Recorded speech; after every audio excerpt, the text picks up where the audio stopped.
ಜಯ ಜಯ ಜಗತ್ರಾಣ ಜಗದೊಳಗೆ ಸುತ್ರಾಣ ಅಖಿಲ ಗುಣ ಸದ್ಧಾಮ ಮಧ್ವನಾಮ. ಜಯ ಜಯ ಜಗತ್ರಾಣ ಜಗದೊಳಗೆ ಸುತ್ರಾಣ ಅಖಿಲ ಗುಣ ಸದ್ಧಾಮ ಮಧ್ವನಾಮ.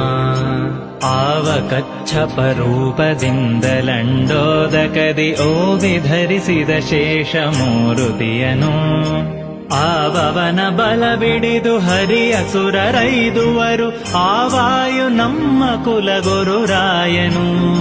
ಆವವನು ದೇಹದೊಳಗಿರಲು ಹರಿ ನೆಲೆಸಿಹನು. ಆವವನು ತೊಲಗೆ ಹರಿತಾ ತೊಲಗುವ. ಆವವನು ದೇಹದೊಳ ಹೊರಗೆ ನಿಯಾಮಕನು. ಆವಾಯು ನಮ್ಮ ಕುಲಗುರುರಾಯನು. ಜಯ ಜಯ ಜಗತ್ರಾಣ ಜಗದೊಳಗೆ ಸುತ್ರಾಣ ಅಖಿಲ ಗುಣ ಸತ್